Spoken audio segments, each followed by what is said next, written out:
La vez pasada nos quedamos y vimos los antecedentes de la independencia del Perú, vimos lo que fue los esfuerzos argentinos por entrar por la sierra del Perú, que fueron bloqueados por los ejércitos realistas, el convencimiento de San Martín de que la única forma de llegar al Perú era a través de Chile, vimos la independencia de Chile rápidamente, el embarque de San Martín en la flota de Cochrane, la llegada al Callao sin ninguna molestia. Vimos antecedentes que hoy día nos van a servir para entender el resto de lo que cabe, ¿no? De lo que viene. También nos quedamos en el motín de Asnapuquio, ¿no es cierto? El motín de Asnapuquio, como su nombre lo indica, es un motín de un batallón que era muy importante por tratarse de un batallón casi uno de los pocos que era únicamente conformado por tropa española. Había uno que otra baja que había sido cubierta con peruanos que habían sido forzados a entrar a este batallón, el Numancia. Siendo virrey Pezuela, comienzan una serie de reveses para la causa realista. Uno de ellos es las derrotas de Osorio en Chile, que permiten que San Martín ingrese al Perú con la tropa libertadora. Y se suman una serie de ¿cómo podría decir?, de mala suerte también para los realistas que venían de triunfar en todas partes. Una de ellas es el levantamiento del Numancia. El Numancia era realmente el poderío español y unas piezas importantes de este ejército realista. Todo esto fue montado por La Serna, un general español, uno de los tantos que estaba a órdenes del virrey Pezuela, que fomenta este motín subrepticiamente, como es natural, y se van plegando a esta revuelta, a este golpe de Estado. Monet, luego Canterac, luego Valdés, Villalobos, García Camba, es decir, el Estado Mayor del ejército realista. Y a Pezuela no le queda otra cosa que decir que aceptar los términos para que se vaya. No tenía tropa, no tenía poder. Lo importante en esto que hay que ver es que es la primera vez que se desconoce el nombramiento de un general y de un virrey hecho por el rey de España. 300 años de conquista del Perú en que jamás había cuestionado la autoridad del rey, jamás se había ni siquiera intentado una revuelta contra una autoridad casi divina que era el virrey. En fin, este es un presagio malo de lo que sería la República del Perú, una sucesión de golpes de Estado, de tiranos militares, que en mi concepto, es cuando alguien de mis amigos me dijo, ¿cuándo se molestó el Perú? Me preguntaron esta mañana, Julio, ¿tú crees que como Vargas Llosa que el Perú se molestó, ¿en cuándo? Y bueno, yo digo que el Perú se destruyó, se deshizo en estos motines. Cuando llegaron los militares, que no hicieron otra cosa que pensar en ellos, no tenían concepto de patria, no eran militares de carrera, eran políticos advenedizos. Lo cierto es que no sembraron para una república, hicieron del Perú un feudo que se arrancaban unos de otros sin miramientos, un desastre, cosa que no pasó en Chile, como dijimos la vez pasada, porque hubo un hombre, Diego Portales, que les enseñó a los chilenos, a una clase dirigente, hicieron una república conservadora. Entonces, hemos visto que ya La Serna toma el mando Y al igual que Pezuela, comienza su gestión, que es reconocida en Madrid por el rey, comienza con una reunión con el enemigo era San Martín, y se arma lo que se llamó la reunión de Punchauca. Punchauca, una hacienda que queda aquí a la salida de Lima hacia Ancón, por el barrio del Chillón, pocos kilómetros de Lima. Se reúnen primero los delegados de ambas partes y no llegan a otra conclusión, que lo mejor sería que se reúnan los jefes, que son los que tienen la autoridad. Bueno, pues se reúne la Serna de muy mala gana y San Martín va con ese talante de caballerosidad que tenía, con ese espíritu de bien nacido, y le estira los brazos a la Serna y lo abraza y le dice: le tengo una propuesta que estoy seguro que va a ser de su gusto. Primero, la paz. Hagamos la paz. Sobre todas las cosas, la paz. Segundo, hagamos un solo ejército de los dos. Tercero, hagamos una junta de gobierno en la que usted, general La Serna, sería el presidente. Y habrían dos delegados, uno puesto por usted y uno puesto por mí. Es decir, le está regalando. No es una negociación, es un regalo. La Serna, escoltado por Monet y por Canterat, le hablan al oído y le dicen: esto no es cierto, tanta maravilla no es cierta. Son triquiñuelas de guerra que lo que quieren es ganar tiempo para hacer un ejército nacional que nos derrota a nosotros. O sea que dicen: no aceptamos. Una decisión completamente tonta que a la Serna le va a costar muchísimo después, porque después de la quinoa, de la batalla de Ayacucho, la Serna sufre las consecuencias. Es derrotado en todo su nivel y es exigido salir del Perú. En fin, así son las cosas. Termina esta reunión infructuosamente y queda algo que en los libros de historia del Perú no figura como un capítulo. Ayacucho, Junín, no. Es un pensamiento, producto de la recolección de lecturas que hemos tenido a través de una buena parte de la vida, ¿no? Y que es una discusión que no sé si la hice la vez pasada, es: ¿el Perú debió ser república o debió ser una monarquía? Hemos hablado de eso. ¿Está bien? Pasó un carro. ¿Debió ser una monarquía o una república? El país estaba en ese momento a favor de la república. Se formaron partidos políticos. El partido de Bolívar, que quería una república con él a la cabeza.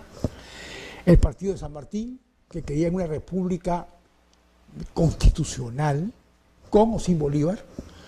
El partido de Sánchez Carrión, que quería una república constitucional. El partido de... En fin, casi todos los partidos que se hicieron estaban a favor de la república. Sin embargo, había gente, como Río Agüero, que era descendiente de nobles, que en ese momento lucharon, batallaron, Torretagle, por una monarquía. Claro, si yo a primera voz les digo a ustedes, yo también estaba a favor de la monarquía, podrían ustedes incluirme en el grupo de traidores de Torretagle y de Río Agüero. La cosa no es así, no es tan fácil. La historia a veces hay que interpretarla. Entonces comenzamos porque San Martín en Punchauca declara abiertamente su preferencia por la monarquía constitucional y ofrece que él mismo iría a Madrid a traer a un príncipe de la corona española. Han pasado los años, han pasado 180 años, más o menos 183, algo así, de la independencia del Perú, y vimos lo que fue la república constitucional que implantamos como forma de gobierno. Es decir, peor fracaso, peor desilusión no existe, porque no fue la libertad que implicaba la república, fue el libertinaje absoluto, fue una sucesión de tiranos, dictadores, en que la gente no tenía libertad ni de... Peor que en la época de los españoles. Es decir, fue un fracaso. El fracaso comenzó el día que nosotros optamos por la monarquía. De haber habido la república, de haber habido una monarquía, estoy seguro que el Perú hubiese traído una monarquía pasajera, y ya cuando estábamos más maduros, cuando se hubiesen formado cuadros en disciplina, podríamos haber tenido un pasaje del virreinato a la república mejor, cosa que pasó en Chile. En Chile había una clase dirigente interesante, sacrificada, honorable, y en el Perú, por palabras de Río Agüero, se dice que eran unos sátrapas, y eran unos ociosos, unos haraganes y unos calaveras. Eso formaba la clase dirigente peruana. Bueno, entonces hemos llegado a un punto en que vemos pues que la República fue una escogencia mala vida. Inglaterra, siempre más inteligente que España en política exterior, asumió la pérdida de las colonias de Norteamérica y dijo, si ya ha llegado el momento de la independencia de estos países grandes, yo no voy a ponerme en contra porque vaya perdiendo. Entonces tuvo una inteligencia brillante, no sé si fue Pitt, que dijo Commonwealth. Entonces Australia, Canadá, Nueva Zelanda, vamos a hacer un Commonwealth, una comunidad británica, en que son los países independientes, son libres, el único compromiso que tienen es respetar al rey o la reina de Inglaterra. Hagamos una serie de ventajas económicas, hagamos un mercado entre nosotros, y hoy día el Commonwealth británico es una maravilla contra el desbarajuste que hubo en el mundo español latino, en que Chile peleaba con el Perú, Argentina y Brasil contra Paraguay, en fin, guerras entre todos nosotros. Esa es la diferencia, no tuvieron la capacidad intelectual los españoles para aceptar un hecho, que era el deseo de independencia, y formar una comunidad española, hispana, llámala como quieras. Y hoy día hemos tratado por todos los medios, la comunidad andina, el Mercosur, y no hemos logrado nada semejante a ello. ¿Por qué? Por nuestro talante latino, por nuestra forma de ser, en fin, es una lástima. Así las cosas, la Serna está en Lima, mientras que San Martín inteligentemente se ha embarcado en Ancón, ha llegado a Huacho con 5.000 hombres, ha declarado independencia rápidamente en el balcón de Huaura. En Lima hay hambruna, en Lima hay enfermedad. La Serna decide retirarse de Lima con todas sus tropas, sube a los Andes por la quebrada central de Chosica y se instala en Tarma con todo el ejército realista intacto. San Martín, que sabe que tiene 5.000 hombres, que son bisoños, muy pocos veteranos, algunos argentinos, otros chilenos, pero era un ejército de bisoños. Se dedica en Huaura a preparar la tropa, en marchas y contramarchas, en tiro, a unificar el tipo de fusil, porque eran fusiles, unos eran de un país, otros de otro país, otro calibre, cosa sumamente difícil. El armamento era pésimo, los sables se rompían. Entonces, mientras esto pasa, San Martín inicia lo que se llama una guerra de movimientos y de propaganda que le da muy buenos resultados, porque se va uniendo a la causa independentista Chiclayo, Lambayeque, Trujillo, Piura, Tumbes, Cajamarca, y va ganando espacio en el norte del Perú, la parte más rica del país, la independencia, cosa que no pasa en el sur. que está siempre bajo el puño férreo del ejército realista.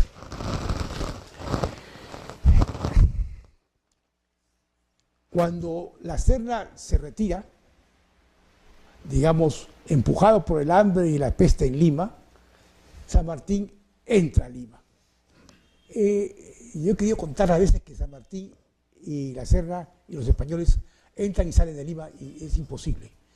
Entran, salen y entran y salen. Es una cosa, parece un juego. Entran y salen y entran de nuevo y salen de nuevo. En fin, esta vez entra San Martín a Lima y el Congreso Constituyente lo nombra protector del Perú. Protector del Perú es una palabra muy inventada para la ocasión, ¿no es cierto? Hace una labor estupenda como correspondía a un hombre como San Martín, funda el ejército peruano, funda la Marina de Guerra del Perú, pone a su mando a un señor Guise, Jorge Guise, que era segundo de Cochrane, da la libertad a los esclavos después del 18 de julio, los que están nacidos después del 18 de julio. Los de antes se quedan como esclavos. Suprime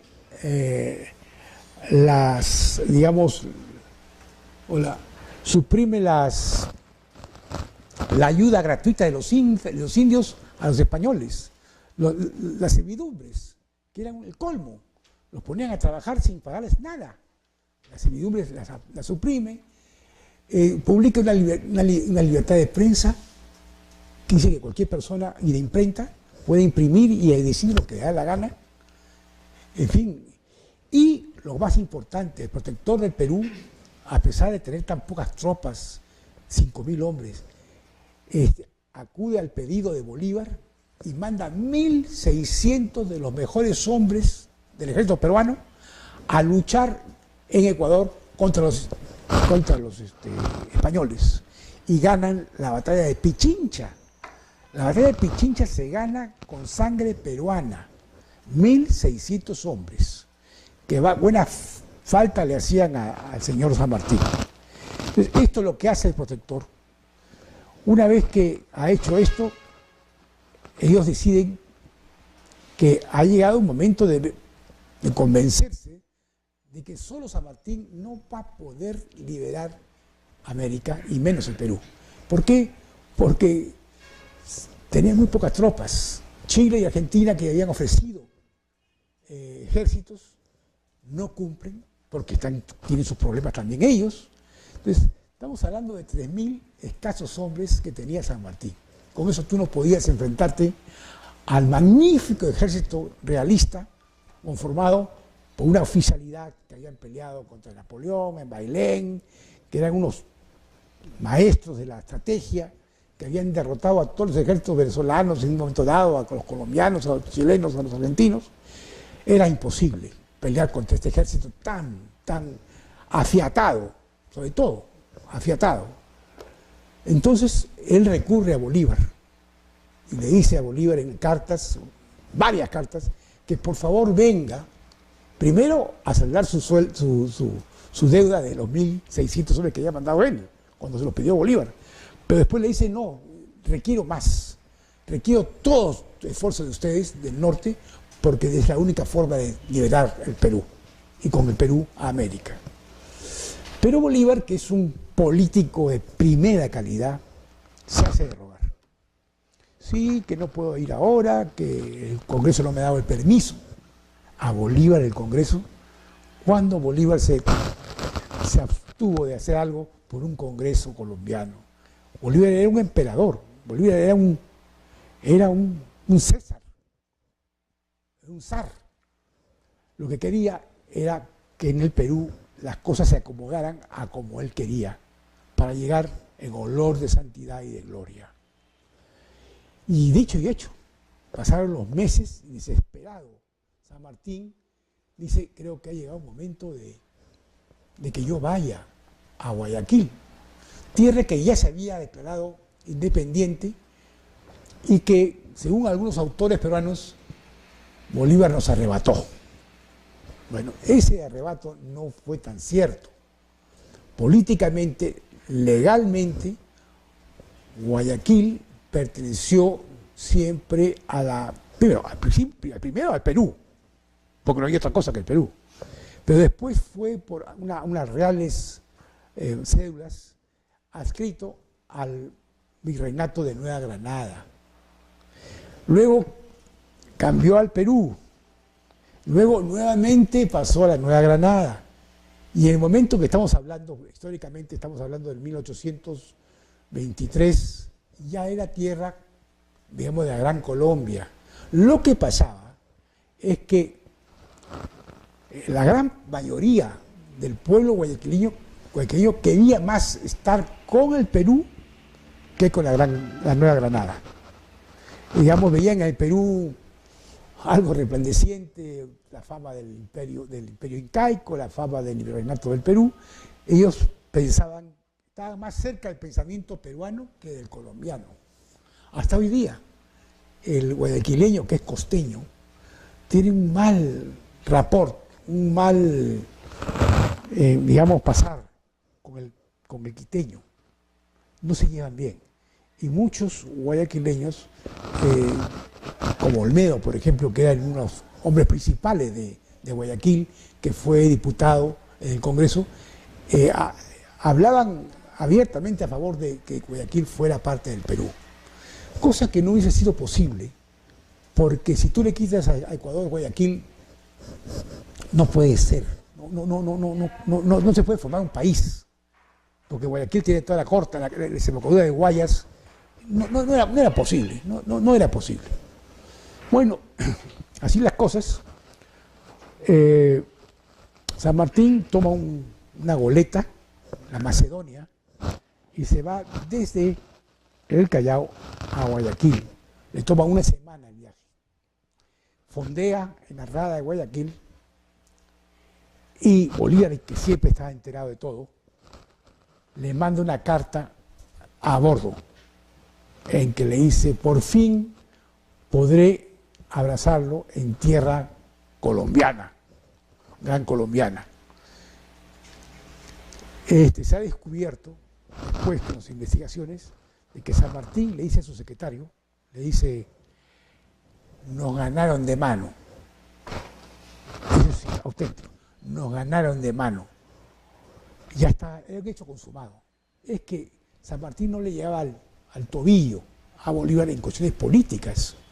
Era un zamarro, era muy inteligente, atrevido. Dos personalidades absolutamente diferentes, sin acabar a una. San Martín era un buen hombre, pero no era un genial. Bolívar era genial, pero era violento. Se ensució las manos con sangre injustamente, ya lo vamos a ver después.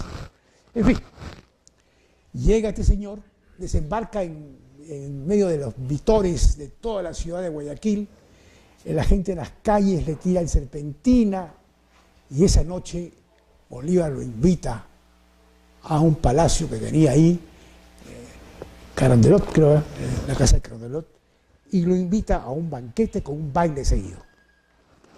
En el banquete se levanta Bolívar a la hora de los brindis, como le correspondía a Bolívar. Lo estoy viendo, ¿eh? Bajo, sambo, patilludo, flaco, pero genial. Y se levanta la copa y dice: voy a hacer un brindis por los dos hombres más grandes de América, San Martín y yo. En esa película se pinta solito lo que era Bolívar. Él sabía lo que era. Él sabía que era un genio militar, que era un gran político, y él se adoraba. Él personalmente tenía una soberbia que no le cabía en el uniforme tan chiquito que tenía. San Martín responde el brindis, alto, bien parecido, buena raza, como la Argentina, ¿no? Se levanta y dice: yo quiero responder por ese brindis. Con ese corazón, con esa forma de caballerosa, dice: quiero brindar porque termine la guerra, porque las provincias se conviertan en ciudades independientes y por la salud del Libertador. ¡Ah, aplausos! Ese es San Martín. Por el término de la violencia, por el término de las muertes, porque la ciudad, por la que las provincias lleguen a ser países independientes y por la salud de su, entre comillas, amigo Bolívar. Un caballero.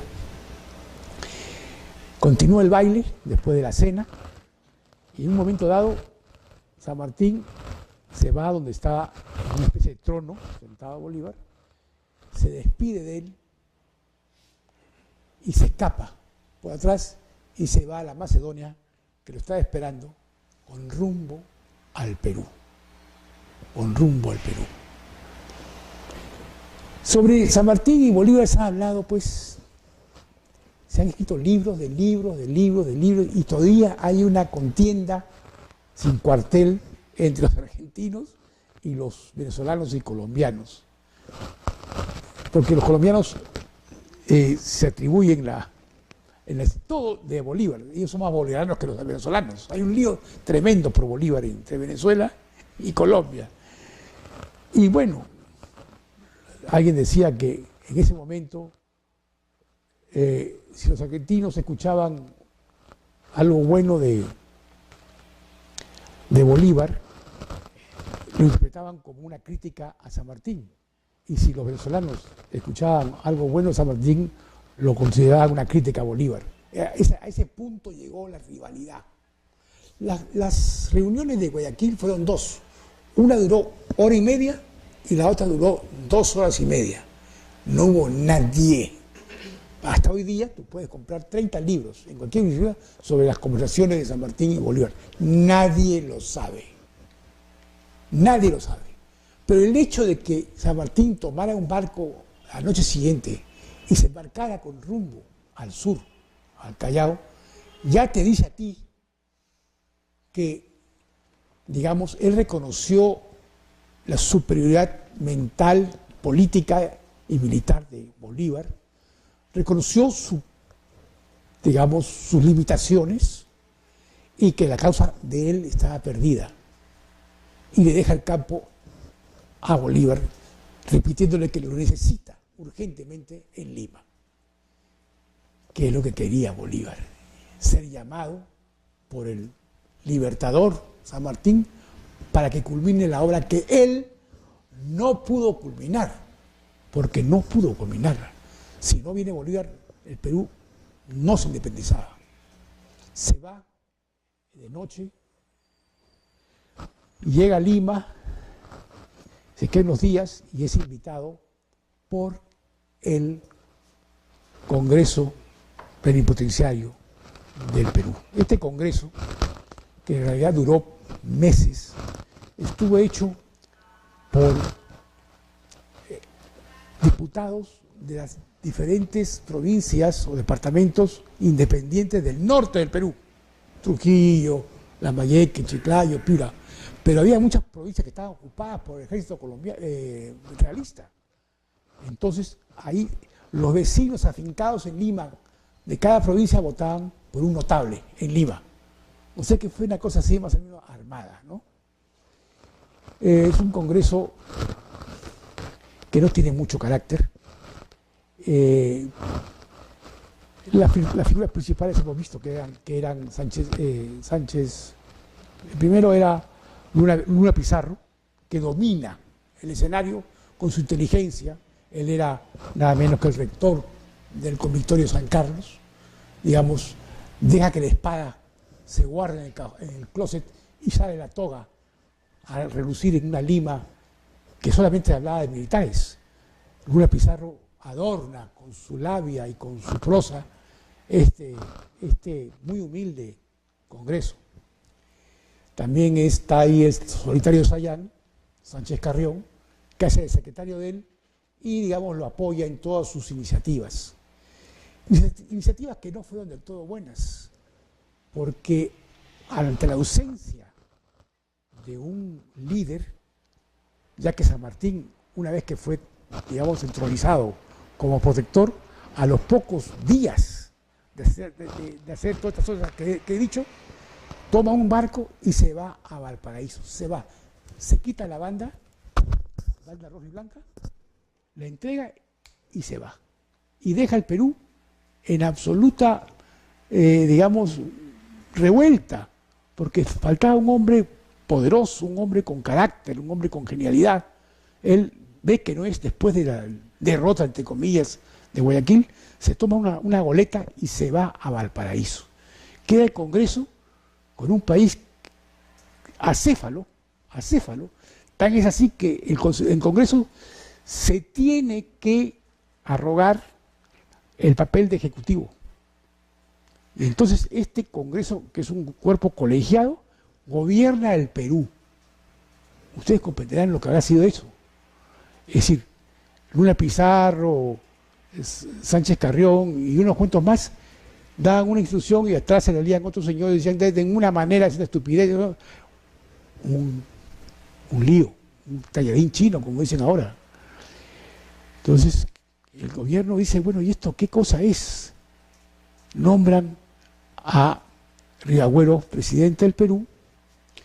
Ridahuero, que es un hombre de la clase noble, si se puede hablar de ella en el Perú, nombran presidente del Perú, lo sacan después por decir que era demasiado pegado a los españoles y nombran a Lamar, un hombre estupendo, un hombre valeroso, correcto, caballeroso, pero que le faltaba el ñeque para ser primer gobernante del Perú, ¿no? Finalmente llega Bolívar. Llega Bolívar, estudia la situación, se da cuenta de lo que pasa. Al día siguiente de su llegada, lo nombran dictador, digamos, autoridad suprema en el ejecutivo y en lo político, y en lo militar. Es decir, era un reyesuelo, que es lo que él quería. En Lima no lo recibe muy bien la clase, digamos, aristocrática, si es que había, porque quedaba algo. No lo quiere por razones raciales, por razones políticas. Muchos de ellos estaban, digamos, muy cercanos a los españoles, a los realistas. Lo cierto es que Bolívar no se sentía cómodo en Lima, nunca se sintió cómodo. Y se va a Pativilca, un valle ubérrimo, comida para sus soldados, buen tiempo, comida para sus caballos, en fin, y ahí comienza a preparar a esos 5.000 hombres que San Martín le había dejado. La preparación militar bajo las órdenes de Bolívar son completamente diferentes que las de San Martín. Bolívar los hace pitear, convierte a, ¿qué te digo yo?, bisoños soldados en veteranos a punta de marchas y marchas y los somete a una disciplina terrible. Lo cierto es que a los 3 meses Bolívar tiene un ejército de 9.000 hombres, pero soldados ya no son campesinos venidos los soldados. Está extenuado el hombre, extenuado. Le agarra un paludismo, lo tumba a la cama de paludismo. Y viene Mosquera como ministro plenipotenciario a conversar con él, un colombiano, y lo encuentra abatido sobre una silla, así abatido. Le dice, ¿puedo pasar? Pasa, le dice. Y Mosquera, con muy poco tino, le dice, Su Excelencia, ¿y ahora qué va a hacer usted? Entonces, este hombre enjuto, medio amarillo ya, se levanta como un monstruo, crece en 2,50 m y le dice, triunfar. Mosquera se queda en una pieza. Ese era Bolívar. En plena, digamos, crisis, que ve que Lima no la apoya, que no tiene armas, que no tiene soldados, y si los tiene son pocos, que los colombianos le niegan los refuerzos que quería tanto Bolívar, los llaneros venezolanos, que eran sus favoritos, que Chile y Argentina están en sus problemas y tampoco le van a dar refuerzos. Está solo, abatido, y se levanta y dice, triunfar. ¿Qué vas a hacer? Triunfar. Y ya, entonces agarra las campanas de las iglesias, las convierte en cañones, entra a las iglesias, se lleva los cálices de oro, los convierten en oro para comprar armas. Lo que se dice que eran donaciones de las lindas damas trujillanas era mentira, eran confiscaciones hechas por el Libertador. La historia siempre se adorna, digamos, de una forma para que no dura tanto, ¿no? Pero hubo confiscaciones de las iglesias, de los conventos, de la gente rica. Él tenía que triunfar, a como dé lugar, a cualquier precio. Y bueno, hay una tradición de Ricardo Palma que dice con cañones, con campanas y venceremos, ¿no? Todas las rejas de las casonas trujillanas son fundidas para hacer cañones. No tenían cañones. Ahora, ya con 9.000 hombres y ya más establecido después de la enfermedad, los españoles nuevamente se retiran de Lima y Bolívar entra a Lima. Bolívar, con una cierta desilusión de San Martín y un concepto muy pobre de él, por lo mismo que San Martín había demostrado abiertamente su preferencia por la monarquía. Bolívar era una persona que auténticamente republicana, sin embargo, sus métodos de acción eran de tirano, porque era tirano, él mandaba a fusilar. Él consideraba que el terror era su mejor herramienta, que era la única forma de que la gente le obedeciera ciegamente, ¿no? Aquí fusila personas, lo hace en Colombia, lo hace en Venezuela, lo hace en el campo de batalla. Es decir, es una persona dura y sin piedad, pero a veces es necesario. Bueno, Bolívar llega a Lima y sigue la guerra de movimientos por acá, movimientos por allá. La tropa juega a las escondidas con los españoles. Hasta hoy día no se ha dado una batalla, no se ha cruzado un balazo y han pasado 3 años y medio de que llegó el señor San Martín con sus hombres a la Bahía de Independencia en Pisco y están en movimientos permanentes, tanteándose, midiéndose, como dicen los militares, conociendo el enemigo, mucha intriga, mucho espionaje, mucho. En Lima, las señoras eran las mejores espías del mundo. Iban con el cuento al otro, a los españoles o a los patriotas. Lo cierto es que los españoles llegan a un momento dado y dicen que, bueno, aquí nos vamos a la batalla o qué. Esto no da para más. Entonces, ellos están en la sierra del Perú, están en Junín. Y en un momento dado, en uno de esos movimientos, todo el ejército realista está marchando por el ala oriental del lago. Y por el ala occidental del lago comienza a marchar el ejército patriota. Y se ve que aquí hay un lago helado, se ven. Entonces los patriotas que estaban ardorosos por pelear, los españoles estaban un poco decaídos porque habían tenido 3 o 4 derrotas en Chile, y los alcanzan por atrás. Canterac, que estaba al mando de la tropa española, al ver esto, da una orden, sabiendo la fortaleza del soldado peruano, porque eran peruanos: váyanse a Tarma, sigan ustedes camino a Tarma. Y yo los aguanto con la retaguardia, quiero la caballería española. Entonces se forman los batallones de caballería española, que eran temibles.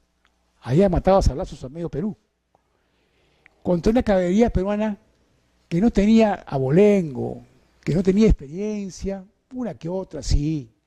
Habían argentinos que eran buenos con el sable a caballo, habían lanceros chilenos, y había mucho peruano, que no tenían, pues, no habían tenido mucha oportunidad de saber lo que era una guerra. Y se encuentran frente a frente los realistas con su caballería, mientras que los otros se marchan, la infantería se va a Tarma, y la caballería peruana. Canterac, que era un hombre sumamente nervioso y una persona muy arrojada, violento, aprovecha que los patriotas todavía no están formados, porque en caballería es muy importante la formación, y lanza el ataque. Pampa de Junín, es una pampa. Entonces vienen la caballería argentina y se lanza y comienza a matar gente como loco. No hay un solo disparo. No existe un disparo de pistola, de arcabuz, de fusil, de cañón, nada. Todo es lanza, sable y cuchillo. Y ese crash debe haber sido terrible, porque son caballos que van pues a una velocidad tremenda, y un caballo que pesa 500 kilos, 600 kilos, se encuentra con otro que viene al revés y salen disparados por los aires de cabeza a todo el mundo. Y los españoles, con la experiencia que tenían, llevan la mejor parte. A punto de que ya el ejército, digamos, patriótico, se ve casi forzado a la retirada, en una parada a la huida. Y en un momento dado, Miller, que es un coronel inglés que peleó en todas partes y un hombre muy valiente, da la orden de retirada. Y vemos a la caballería patriótica retirarse, huir, dar la espalda frente a los españoles, sin saber que atrás de los españoles había un escuadrón de caballería que se llamaban los húsares del Perú, al mando de un señor Isidoro Suárez, argentino, que resultó pariente de Borges. Borges reclamó en vida el parentesco con este señor. Y Suárez, que estaba estacionado obedeciendo órdenes, recibe a Rasuri. Rasuri es un peruano, un soldado de caballería peruano, oficial, y le dice: el general Lamar me ordena, para que yo le ordene a usted, que ataque por la espalda a los españoles. Entonces le dice: pero yo tengo orden. Es una orden de Lamar, que era el jefe de la caballería peruana. Sable, y se lanzan los peruanos y les caen por atrás a los españoles y comienzan a matar a todos los españoles. De tal forma que Canterac, que ve que la tropa está atrás diezmada, emprende la fuga. Y Junín, de una derrota, se convierte en una victoria resonante. Bolívar, que está en el campo, se acerca a Lamar, que es el jefe de la legión peruana y del batallón famoso de caballos, unos húsares de Perú, y le dice: a partir de hoy día ustedes no se llamarán húsares de Perú, ustedes se llamarán húsares de Junín, que son los que están en el Palacio de Gobierno con su uniforme celeste y rojo. Y es digamos, un logro de los peruanos que mucha gente no lo conoce, no lo reconoce o no lo conoce. Pero es por los peruanos que Junín se gana. Canterac, con lo que queda de sus tropas, sigue las huellas de la infantería, se va a Tarma y cae en un descrédito terrible. Se le acusa de cobarde, cosa que no es cierta. Los otros compañeros hablan mal de él, que él perdió una batalla que ya estaba hecha a favor de ellos, y entonces lo sacan de comandar la caballería, lo retiran de la caballería. Se reconstituyen los españoles, se agrupan nuevamente y siguen en esa retirada, una retirada de talón, quiere decir una huida, ¿no? Y los patriotas eufóricos por el triunfo quieren perseguir a Canterac, sin saber que ya la Serna ha ocupado el puesto que tenía Canterac. Y la Serna era un oficial como el resto de primera calidad. Se van escondiendo, se van jugando, se van, digamos, jugando a las escondidas siempre, hasta que un buen día, creo que es el 7 de diciembre de 1824, los españoles inteligentemente se sitúan en lo que se llama el Condorcanqui, ¿no? El Cerro Condorcanqui. Y a la falda del Condorcanqui está la Pampa de la Quinoa. ¿Cuántos de ustedes han estado en la Quinoa? 1, 2, 3, 4, 5. ¿Ustedes se acuerdan del monumento? Bueno, el monumento está acá. Aquí está la Pampa. Al fondo, 2000 metros, se ve el Condorcanqui, un cerro majestuoso. En la cumbre se sitúan los españoles. A la mano derecha está nada menos que Valdés, que es el más inteligente de todos, el que hace el diseña las estrategias, es el más brillante, es el cerebro del ejército, digamos, realista. En el centro está Monet, un general de primera calidad, con fama en Europa, por haber derrotado a los franceses de napoleónicos.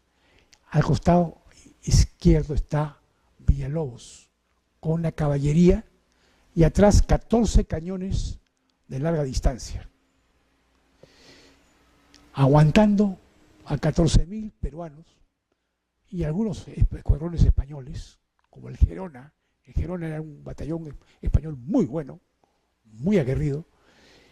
Al frente, abajo, a 2000 metros, se despliega la tropa nacionalista, patriótica.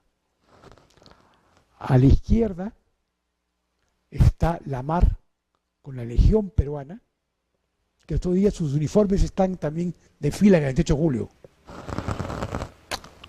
Al centro está, bueno, a la derecha está Córdoba, José María Córdoba, un hombre valeroso y muy fuerte.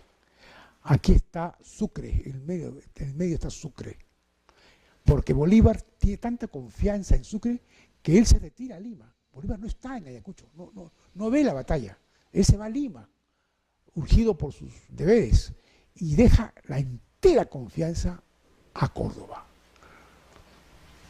A Sucre, a José Antonio de Sucre.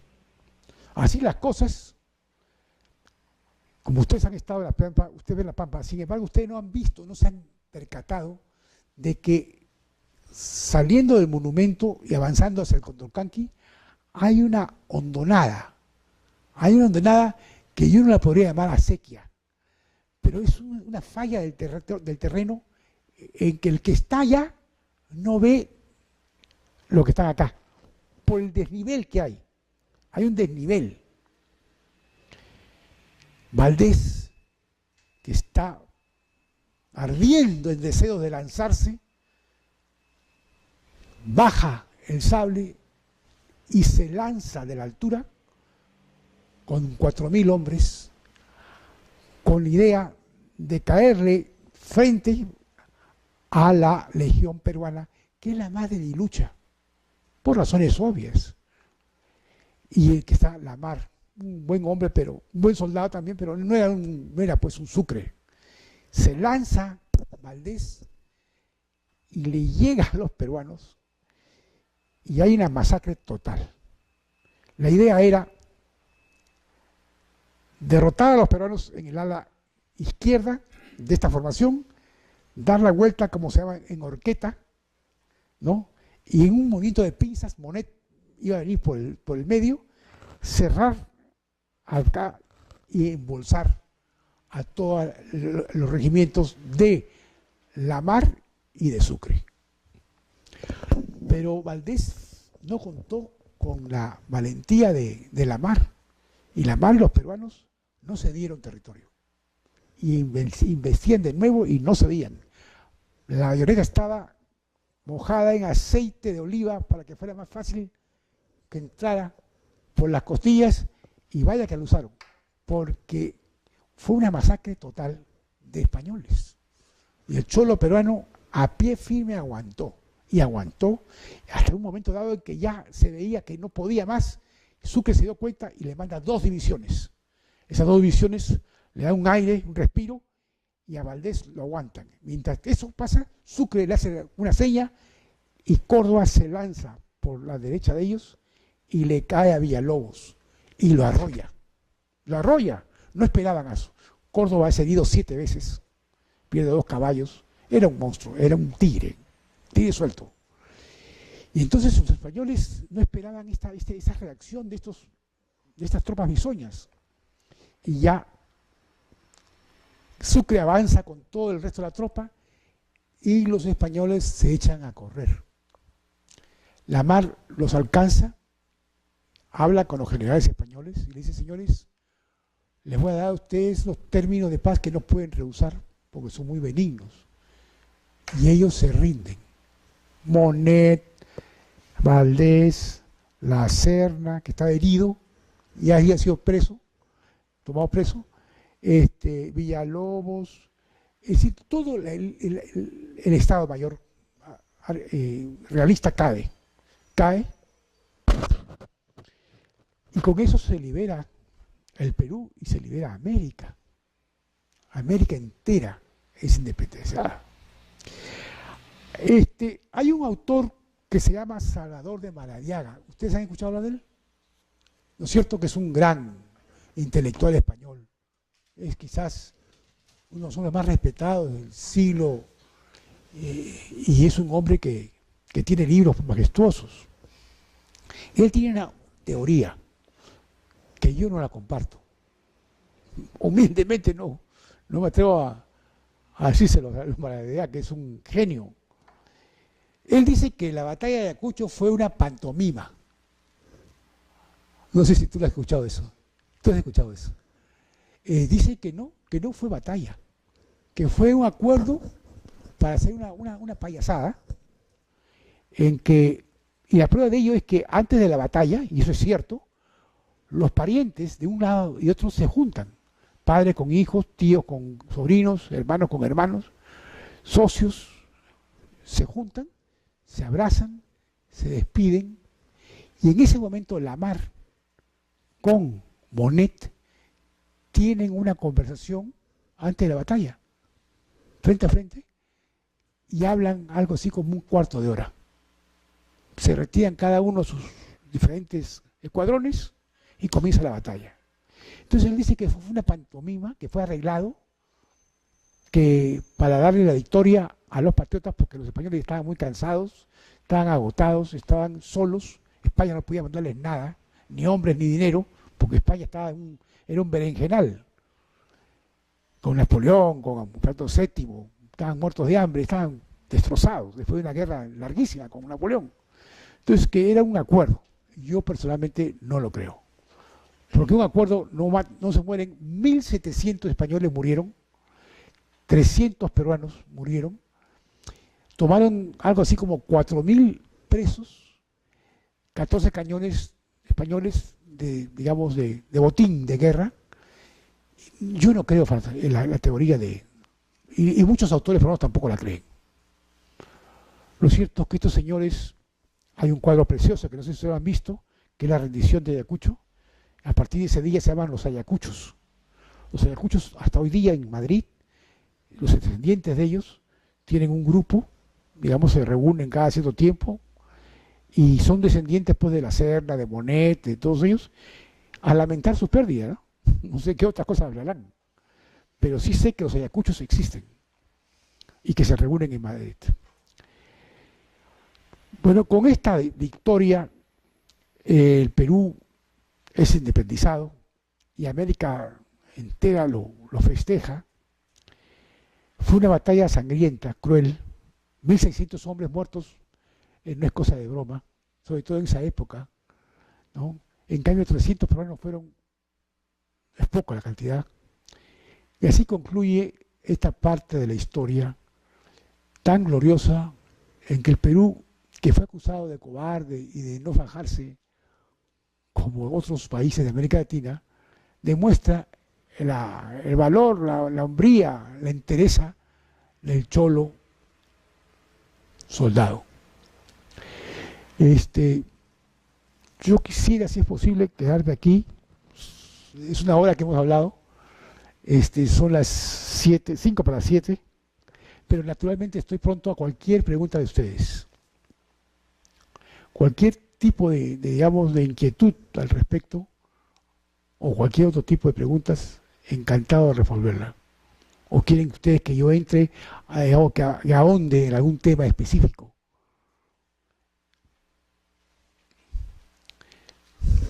Dime.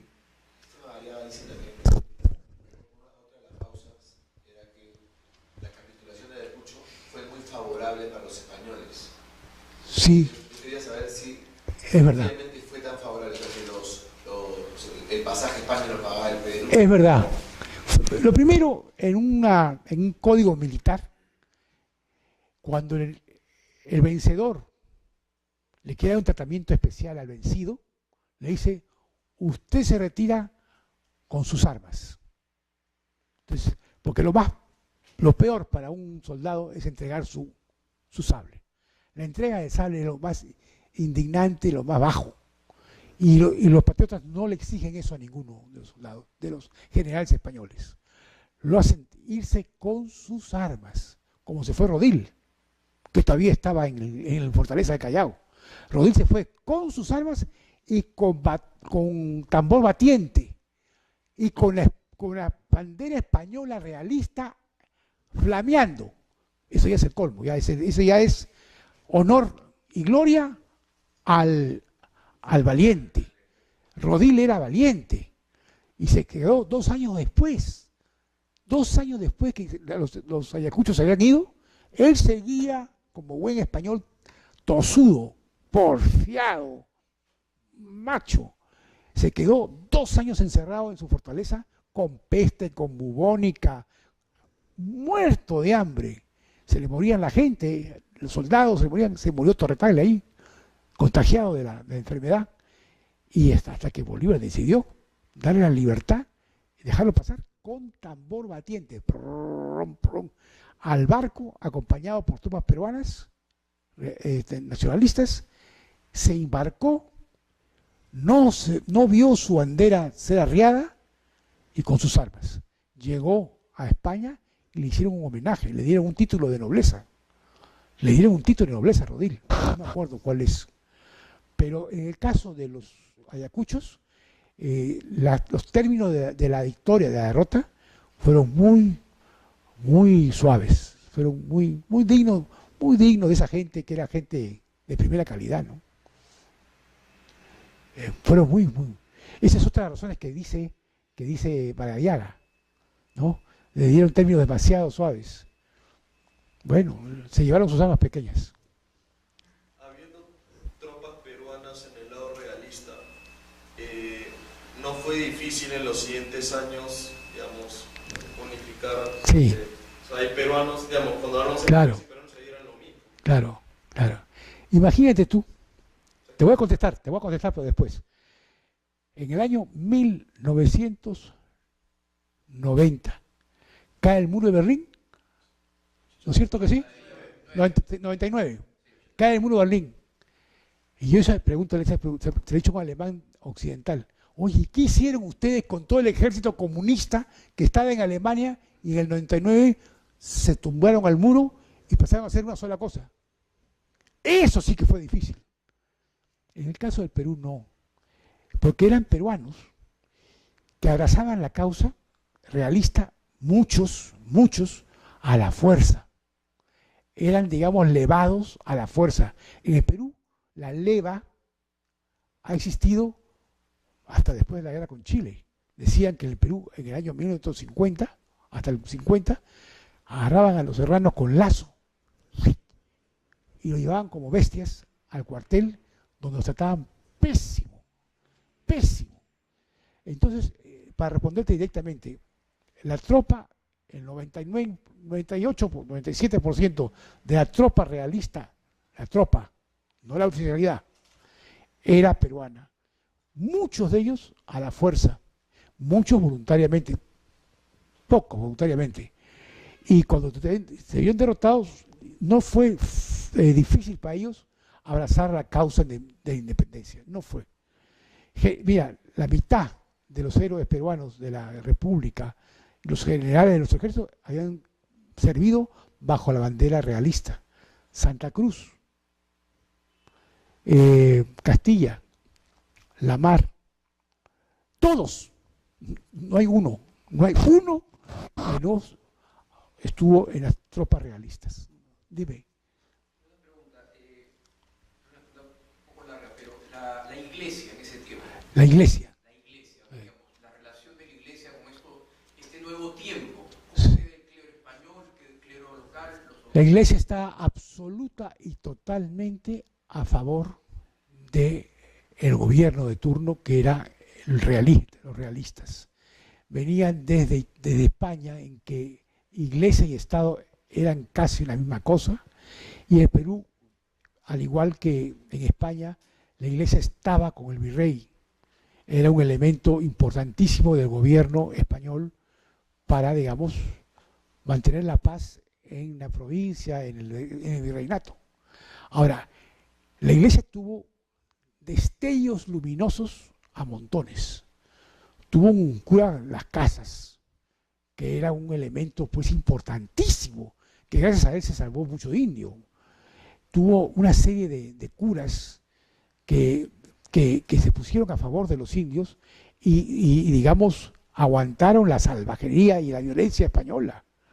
Pero la iglesia oficialmente era un brazo del gobierno. De las Heras era el arzobispo de Lima. Y cuando la Serna se retira de Lima, en unas tantas retiradas, le dice, cardenal, o en ese tiempo era arzobispo de las Heras, ¿viene usted conmigo? Y la Heras le dice, en estos momentos difíciles no me es dado alejarme de mi rebaño. Entonces eso es interpretado por algunos autores como que digamos que no quería salir de la comodidad de su palacio, otros como un magnífico sacerdote que efectivamente en esos momentos no quería soltar a la Grey, ¿no?, a sus fieles y dejarlos en manos de Dios de quién. Entraba un ejército, salía otro ejército y la gente moría en las calles. Las Heras finalmente, que era muy pegado al gobierno, al virrey, sale y se va a España. Hay una cosa muy triste en estas cosas de la independencia de Perú, y es, bueno, el papel de Monteagudo. Monteagudo era un mulato, que era el brazo derecho de San Martín, no sé cómo. Era un hombre inteligentísimo, muy inteligente, pero sumamente descastado. Era un hombre sin casta, era un hombre vil, un hombre que recurría a cualquier, digamos, acción con tal de obtener su fin.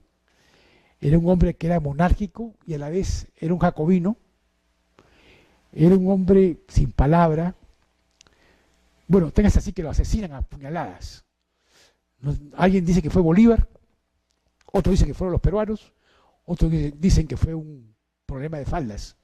Pero Monteagudo juega un papel muy oscuro, muy triste la parte de Monteagudo, que tampoco felizmente se conoce mucho acá. Era realista y él fue el que más batalló porque el Perú fuera una monarquía constitucional. Y esto viene acaso porque, en fin, había elementos en Lima que hacían que Bolívar no quisiera estar en Lima. Bolívar se va a Pativilca hastiado de Lima, y le dice en una carta a Sucre, le escribo para agradecerle lo que usted ha hecho por mí para preparar mi llegada a Lima, que hoy día se ha convertido en un campo rosado. Esa palabra campo rosado, entre comillas, se presta a cualquier cantidad de interpretaciones. Pero la idea que tenía Bolívar de la sociedad limeña era pues, que éramos un grupo de afeminados, de gente muy palaciega, pues una corte, ¿no? La corte de alcahuetes, esas cosas. Acá, y entonces Bolívar cuando ve eso se espanta y se va. Y queda, y es una institución, ¿eh? ¿Por qué Bolívar termina traicionándose? Porque Bolívar empieza siendo republicano, pero termina siendo monárquico. Eso es cierto. Digamos, él no lo dice, que él va a ser monárquico, porque caería muy mal. Pero en su pequeño corazoncito adentro, él tenía todo para hacer monarquía. Él quería, inclusive, hacer una federación de países de América Latina con él a la cabeza. Porque lo que quería era él.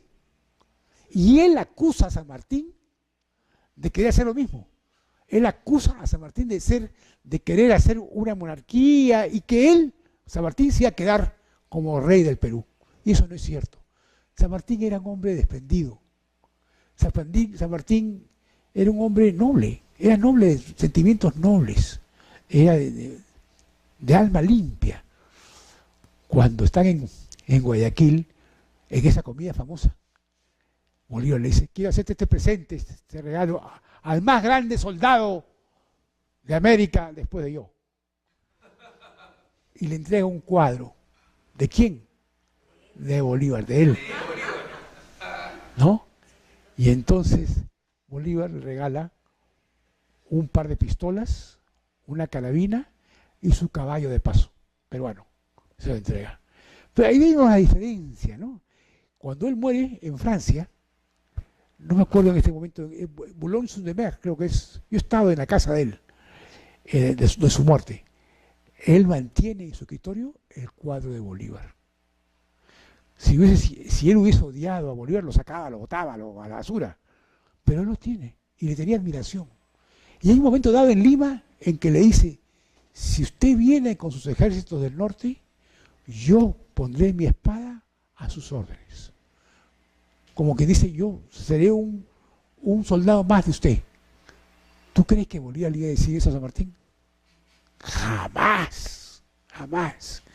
Pero sí, tú tienes razón. Bolívar en el fondo era un monárquico, pero más que monárquico, te voy a decir, era un tirano, un dictador, que fue lo que fue acá en Perú. Cuando tú tienes reunido en una persona el poder ejecutivo y el poder legislativo, eres dictador. Cuando tú tienes el poder ejecutivo, el poder el legislativo y tienes el poder judicial, eres un tirano. Y eso fue lo que tuvo Bolívar, los tres poderes. San Martín tuvo dos, obligado, ¿eh? Y le duraron 1 mes y medio para hacer esta cosa que hizo. Bolívar tenía todas las visas para ser un emperador. Él quería emular a Napoleón. Él se sentía un Napoleón latinoamericano. Pero era genial, ¿eh? Dije, qué diferencia, que tenían que ser dos personalidades tan distintas, tan disímiles, pero tan maravillosas para dar la independencia al Perú y a América Latina. Hoy día decimos que fácil, Junín, el sable, le pego a este, el otro, o Ayacucho, caramba. Oye, el ejército español acá era cosa seria, Y los patriotas no tenían nada. Dime. La quería pasar, tú mencionaste un poco la influencia de los masones en independencia. Sí. En la relación de Bolívar con San Martín también hay esa... Absolutamente. Todos son masones. Es decir, todos estaban bautizados como masones. Pero la masonería, de la cual tú tienes conocimientos, y yo muy pocos, era más que una cosa religiosa, era una cosa política. Era un conjunto de hombres, entre ellos hombres de bien, de hombres que tenían, digamos, ciertas virtudes. Un buen abogado en Lima, lo invitaban a ser masón. Un magnífico médico, lo invitaban a ser masón. Por ejemplo, Unanue, masón. Un exitoso ingeniero, lo invitaban a ser masón. La parte religiosa no era tan violenta en ese momento, ¿no? Y era como una mafia de entre ellos se ayudaban mucho. Entonces, cuando no funcionaba la relación, digamos, administrativa, en que yo tenía que mandarte a ti armas, entonces tú recurrías a mí como hermana masona. Entonces yo como masón tenía que ayudarte a ti obligatoriamente. Y yo no quería, administrativamente no tenía o no podía ayudarte, pero como masón yo te ayudaba. Y eso fue creado por los franceses y sobre todo también por los ingleses. Pitt también era masón. Pero yo ya no le doy la importancia que tuvo en ese momento. Ha caído tremendamente, tremendamente. No existe ya. Pero jugó su rol. Pero, mira, si vamos a ver qué cosa jugó la independencia de Estados Unidos, jugó tremendo rol. Porque Inglaterra ayuda a América Latina porque España y Francia habían ayudado a Estados Unidos. Las ideas de los enciclopedistas de Francia son la base del pensamiento de libertad, fraternidad. Es decir, una cantidad. Napoleón que ingresa, el desastre de España. España estaba destrozada. Las ciudades no había ladrillo sobre ladrillo. Entonces, ¿quién iba a poder ocuparse de esta América Latina? Hay un momento en que Carlos IV, padre de Fernando VII, era un imbécil, absolutamente imbécil, como casi todos los Borbones descendientes después de los Austrias, ¿no? Los Borbones se caracterizan por estupidez. Vemos al rey de España que fue depuesto hace un año, ¿no? O menos de un año. Se puso a matar a elefantes siendo presidente de la Sociedad de Protección de los Animales. ¡Bum! Elefante. Hay que ser un imbécil para eso. Bueno, lo cierto es que Carlos IV tiene un sueño, y así lo dice escrito. Tengo un sueño, dice. Vamos a mandar príncipes de la corona española a Buenos Aires. Y vamos a hacer allí un imperio, anexándole Chile a Buenos Aires. Parece un gran país que tiene salida al Atlántico y al Pacífico. Un bloque. La Capitanía General de Chile se la adjuntan al Virreinato de la Plata. Y en el caso del Perú, vamos a cedérselo a Brasil, para que Brasil tenga Atlántico y Pacífico. Entonces, este gran imperio va a servir para que los Braganza que están en Brasil nos devuelvan a Portugal y España tenga la grandeza que tuvo con Felipe II. Un imbécil de ese tipo era el rey de España. Querían anexar Perú a Brasil. Felizmente la idea no cundió, porque no pudo hacerlo, ¿eh? Ahora, ¿qué pasa? Que, imagínense ustedes, que iban a devolver Braganza, el Portugal a España, y la península hubiese mantenido una uniformidad geográfica, que era lo deseado. Felizmente, Fernando VII le da un golpe a su papá y lo bota, ¿no? Además, no te olvides que también Fernando VII era casado con una Braganza. Entonces, la idea estaba muy, muy fresca, no era ninguna tontería. Él la diseñó, pero como lo votaron no pudo llegar a hacerla. Pero han habido proyectos, imagínate tú. Teníamos ahora brasileiros. Bueno, muchas gracias también por... Gracias.